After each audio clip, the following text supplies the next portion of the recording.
This is an exclusive presentation of WOWO 1190 AM and 107.5 FM, Unholstered. Here we go. It is time for another edition of Unholstered. Welcome on in. I am just one of your hosts, Kayla Blakesley, and I'm sitting alongside my co-host, Sophia. Good morning, everyone. I'm Captain Sophia Rosales-Katina from the Fort Wayne Police Department, and welcome to Unholstered. That's right. If you've never tuned in before and you're wondering why I'm hanging out with law enforcement, that's because that is what this show is all about. The local media teaming up with our local law enforcement department here in Fort Wayne, Indiana, to share and tell all of the stories that don't often get told when it comes to backing our men and women in blue. That is truly what this show is all about. And Sophia, for folks who have maybe missed previous episodes of Unholstered, because we've been doing this for a while now. We have. You can download previous episodes of Unholstered anywhere you can download a podcast. Just search for Unholstered. While you're doing that, you might want to check out the episode we did a couple of weeks ago about the Uvalde mass shooting there at the elementary school in Texas. And I say that, Sophia, because that is kind of what we're also going to talk about again today, since we've learned a lot more about it. We are. We've, over the course of the last few weeks since this incident happened, I've had a lot of people actually approach me to talk about it. They're concerned. They're concerned that what our policies are here, what steps would we take, those kinds of things. And I thought it'd be a good opportunity to kind of recap everything and maybe go over that, because we didn't touch on that on the last show as much.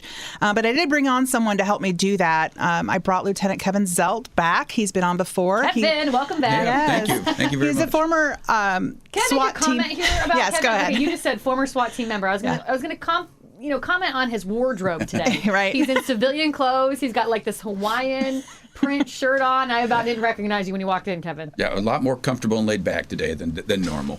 Yeah, And that's because he was a former SWAT commander, but he is now no longer doing that. He's now in the investigative division.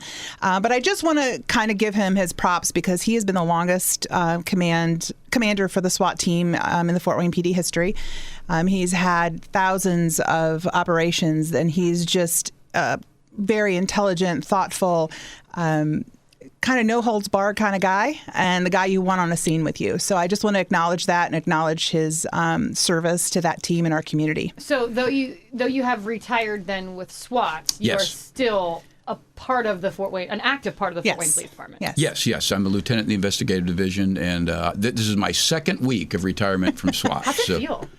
You get to wear normal good. clothes, obviously. That's right. Yeah, no, it feels good. I mean, there are obviously some aspects I'm sure I'm going to miss in the future, but I was with it for 33 years and 2,000 or so operations, and it was just time. Well, we are going to put your knowledge and your expertise of SWAT hopefully to good use today as we talk more about this mass shooting in Uvalde, Texas. But before we kind of get into that and protocol and what happened, what didn't happen, what maybe should have happened, Kevin, can you kind of catch everyone up? Because I know we've learned a lot since Yes. when the shooting occurred. So as of today, what are the facts? What do we know?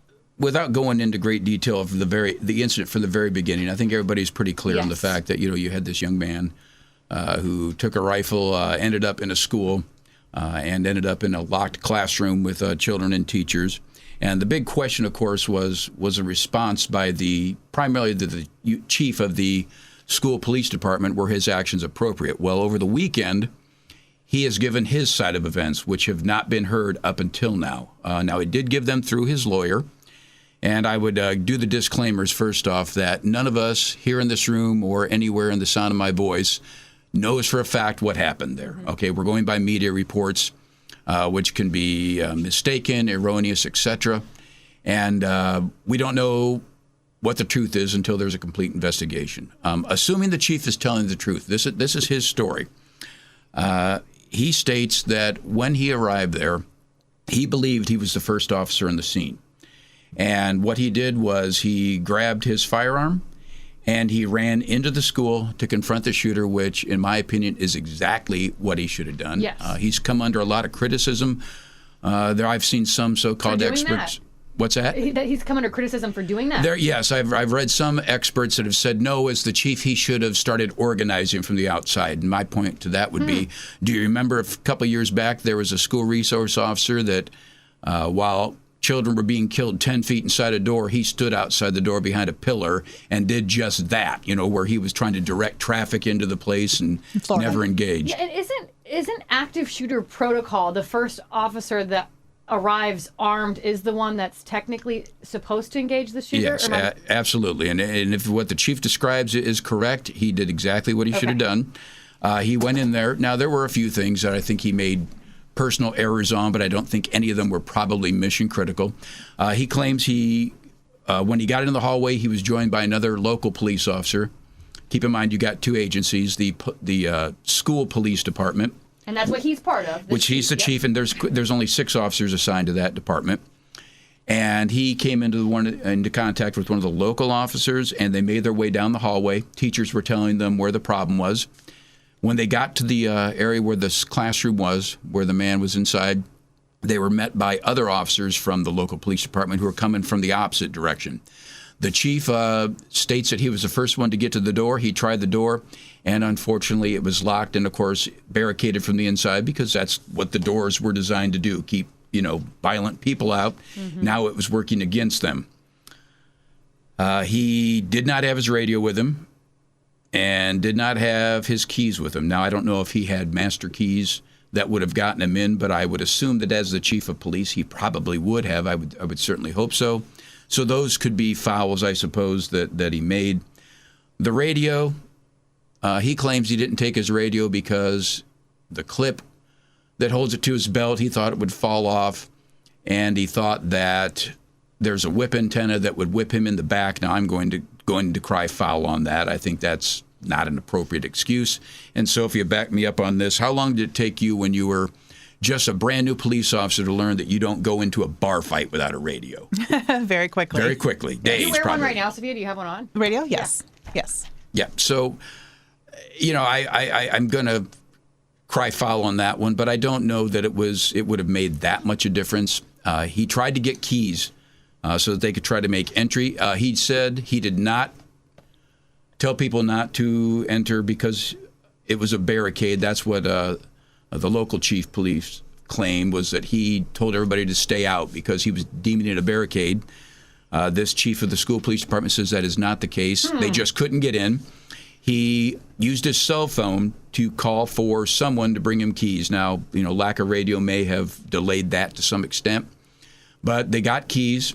The keys that they got him had upwards of a dozen or more keys. He quietly tried to open the door with the keys. Now, keep in mind, prior to that, as soon as the chief had tried the door, the man started shooting through the door and through the walls. So, they obviously had to be very careful.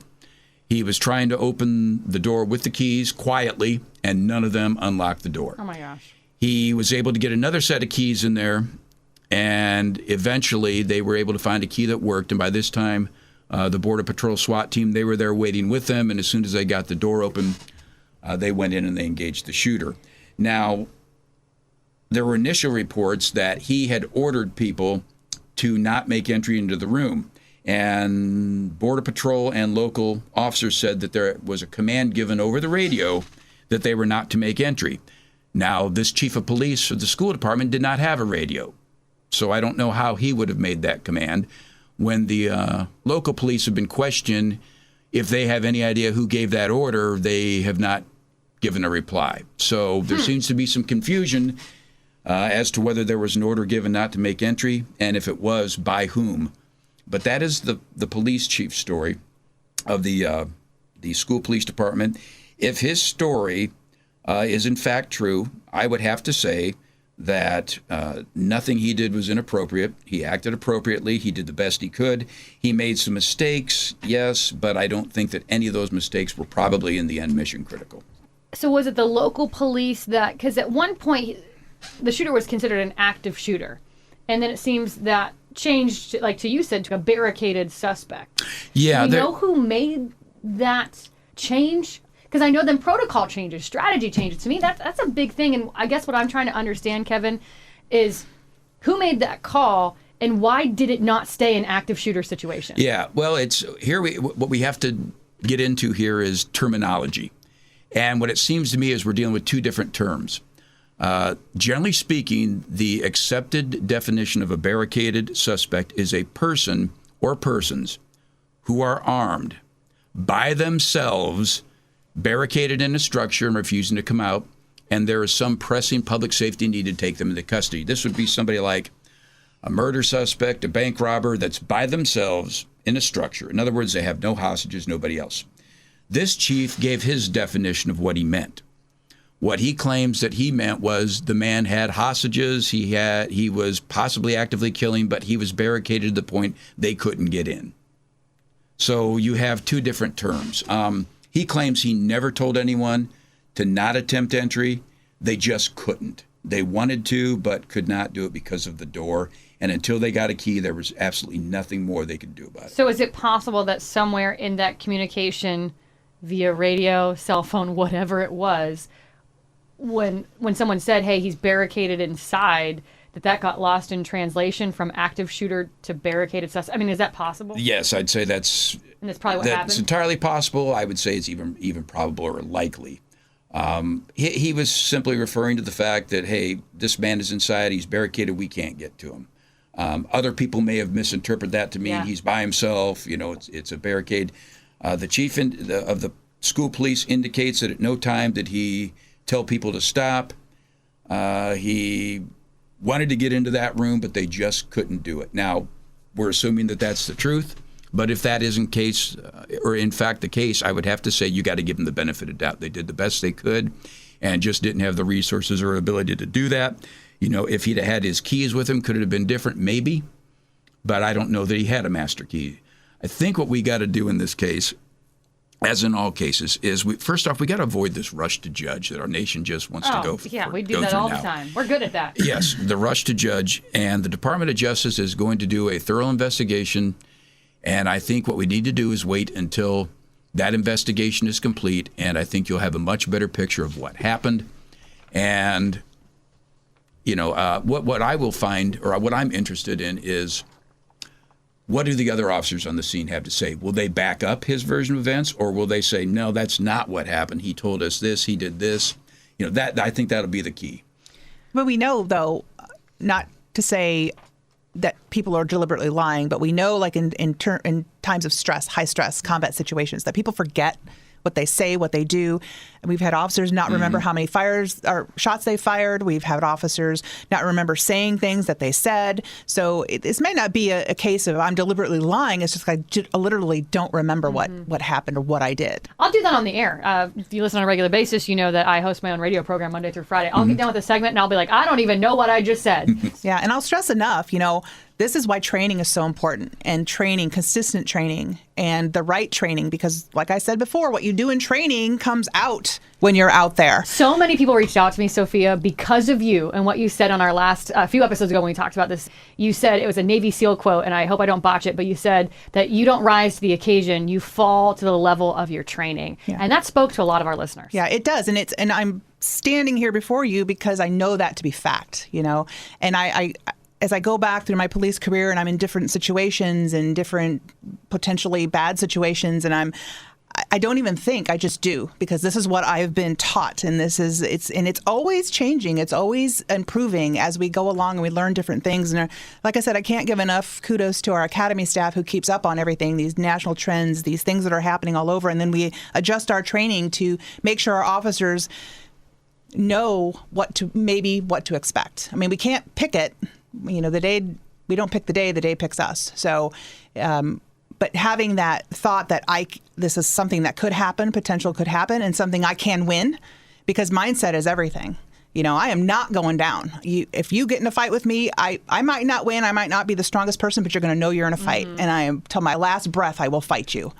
I can't tell you how that warms my heart, because that's from Kevin Zelt. That's because Kevin Zelt. I was the academy staff when Sophia went through, and I know early in her career in the academy, there had to be times when she went home absolutely hating and despising me because I said things like that. Kevin, it was 3 years that I didn't like you after I graduated the academy. Kevin, I've heard these stories about you, and this is the second time you've been in studio now, and you seem like such a charming, kind fellow. He was so hard for me to He's picture. a former drill instructor. He was in my jibs every day. But I tell you what, it made me the officer I am today, and it made me stronger, and I appreciate that. Because I think my mom even said, she's like, well, you don't like it, quit. And I'm like, oh, I ain't quitting. Not going to happen. Nope. Not going to happen. Well, let me flip the script on you here just a little bit, Kevin. And I know it's not quite fair to ask you this question because you have more information than what these officers did, obviously, at the time that these events were unfolding. Right. But here we've got conflicting communication. Let's say you are there and you are a part of this team going in this school. You're told essentially, I don't want to say to stand down, but you're kind of hanging out there in the hallway just waiting, essentially, because as keys are being tossed around, communication's trying to happen, it's kind of chaotic. What would you have done? I mean, I have a hard time imagining just standing there knowing that there is a man inside this classroom with kids and he's armed and he is firing off rounds through the wall. He's already fired rounds. I mean, that almost makes me sick to my stomach thinking I got to obey my chief and I got to listen to my commanding officer, but that just makes me sick to my stomach to think about just standing there. What you got to keep in mind is it sounds to me, and once again, I'm going back to, let's assume that everything that the chief of police is saying is true. Yeah. They followed everything. They did everything correct. They went in, they were hunting down the shooter, they're looking for him, they locate where he's at, and then they run into an obstacle they can't overcome. What else can you do? They didn't have a problem with tactics. They had a problem with logistics. Tactics are, if this goes down, what are we going to do? What's our response going to be? Well, our response is going to be we're going to go find them and we're going to engage them. The logistics is making sure that all those protocols and tools and resources that you would need to do that are in place. In other words, are we going to have the ability to gain access to rooms? Are we going to have tools if we need them, breaching tools and things like this? I can tell you this locally, if we would encounter something like that, we have on a street level breaching tools available. Now, probably not as many as we'd like to have, but we do have them available. In fact, in the Ravenscroft incident, if you recall, when I did the debrief on that, one of the officers in the rear of the stack is carrying a battering ram when they go in. Okay, I was going to ask that question too, and again, I don't know if I'm getting too like Hollywood here, but when you are, and again, I'm sure they have less resources than we do here in Fort Wayne. What's it called? A battering ram. Okay. Yeah. Are they not carrying one of those or have one of those handy? Like obviously bring that up not. The rear here? Yeah, obviously not. And in our department, I mean, not everybody does. We have them in supervisors and certain people in specialty units have them, things like this. We also have pretty much round the clock the availability to get explosives to blow doors. Now, that's going to take longer than a battering ram or a key, but we do have that ability to get that done, and we have had people able to respond and get charges placed very, very quickly in some cases just because they happen to be close. The only other thing I can look that they could have done that would have made perfect sense to me is if we can't get through this obstacle, I've never been in a school where every classroom didn't have windows. This is something else I was going to ask you. Do we know if there were windows, and could a sharpshooter shoot through those windows? Well, here am I getting too Hollywood again? No, you're being accurate. But what I have gone online and looked at the school. Okay. It appears to me, from what I can see, every classroom had windows. And I've been able to locate what I think were the two rooms, and they had windows. Now, you might not be able to make entry through them. And what they also point out was this chief pointed out that the room was dark because the teachers had shut the lights off, which was part of their protocol, so people outside couldn't see. But, you might not be able to make entry, but you can sure bust windows out and try to get a shot through the window, or at least, get the shooter's attention. Weapons-mounted flashlights and things like this. I mean, I got to believe that they broke windows to evacuate kids from other rooms. Mm-hmm.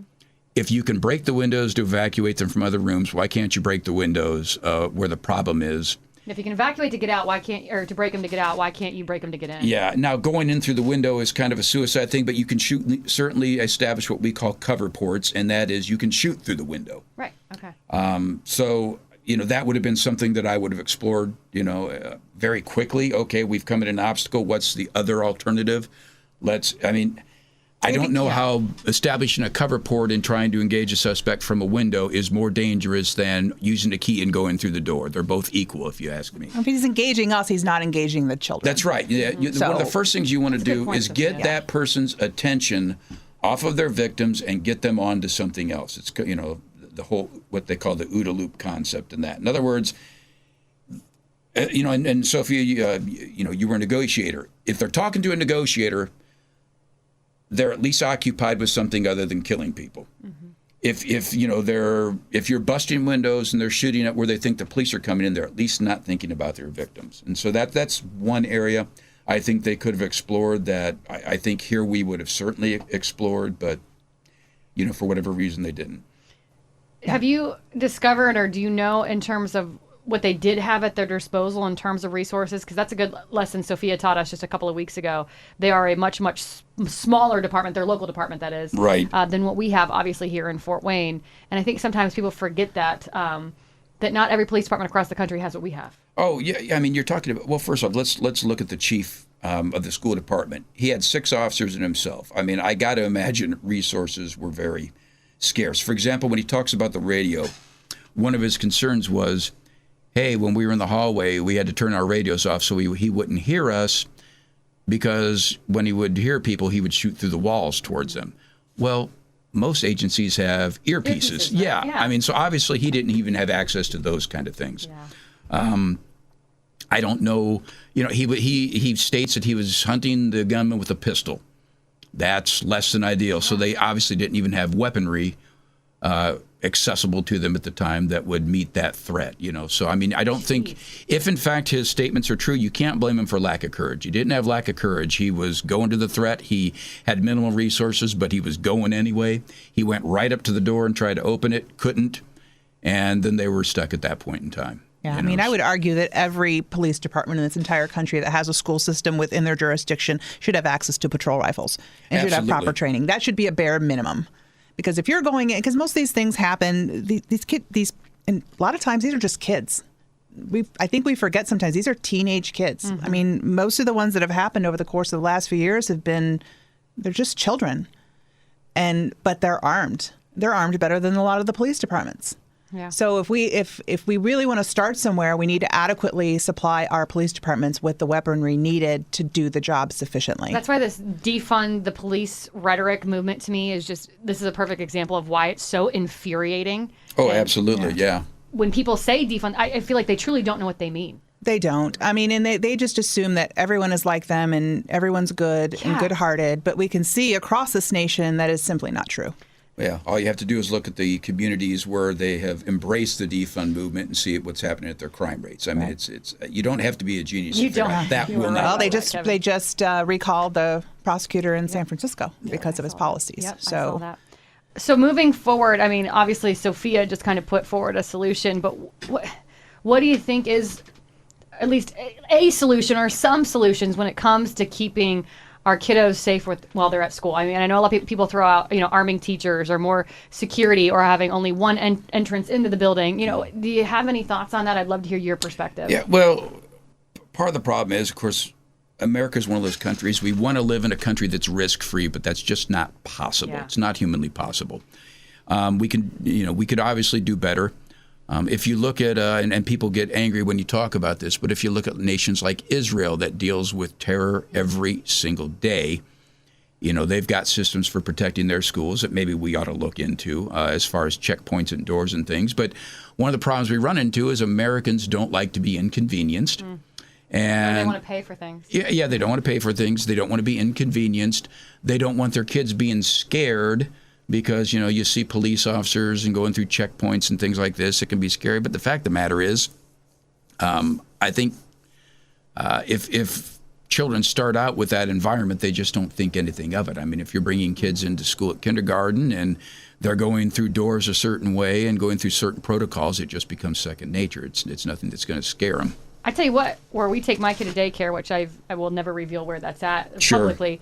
But we walk in, we have to go through multiple locked doors and have our retinas scanned to even be able to unlock the door. Oh, and that's excellent. I think that's excellent too. Yeah. That's one of the reasons that we were drawn to this particular location for our child.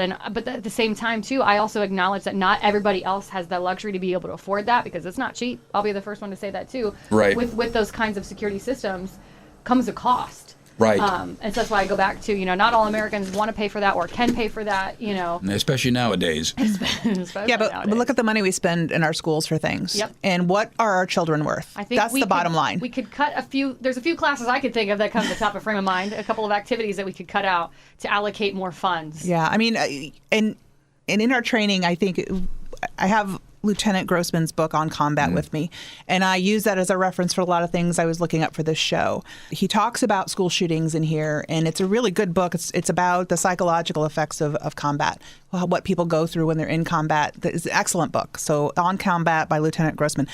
But I believe he was the one, though, that had talked about when you want to strike terror, you strike the children. Oh, absolutely, yeah. Because that's horrifying. That gets people unglued, and we saw it in Russia, and I can't remember the town it was at, and I know you know. Yes, yeah. It'd take me a while to think about it, but yeah, I know which one you're talking about. When a group of terrorists just annihilated a whole school and parents and children inside the school. Yeah, it and was the a small school village, gym. very, very small town. But that struck terror throughout the whole country, and if you want to do that, then you strike at children, because that's what kills us as a society. I do want to wrap this up. Again, on the book On Combat, there's a paragraph in here or a couple paragraphs that was just kind of harkens to the point we've been making these past two shows. And it goes, as a warrior, you might one day face the single most difficult task that any person will ever have to face, to decide whether to use deadly force and take a life. Most likely, you will have to make that decision in a split second in the most toxic, corrosive environment known to man, combat, the realm of the universal human phobia. If you choose to take a life when you should not, or if you fail to take a human life when you should, a world of hurt will come down on you. This is not an impossible task. It's a hero's task, a warrior's task. It is immensely difficult, but if we did not have men and women willing to walk out the door and face the challenge every day, within the span of a generation, our civilization will no longer exist. That's really good, because I think it goes back to how Kevin kind of started off this conversation. You know, we're all so quick to judge our first responders, judge local law enforcement, but we need to stop and take a moment to praise our heroes. Yeah. If you have missed any previous episodes of Unholstered, you could download them anywhere you download podcasts. Sophia, just a couple of weeks ago, we're talking about Uvalde when the shooting actually happened, kind of really broke down protocol for how it's actually handled here in our area, and how that looks and feels and plays out. So if you missed that one, download it as well. Anywhere you can download a podcast, just search for Unholstered. Your town, your team, your topics. This is Unholstered.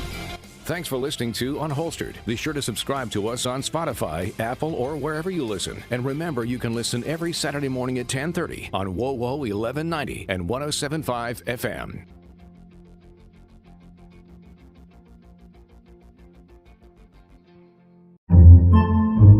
Podcasts by Federated Media.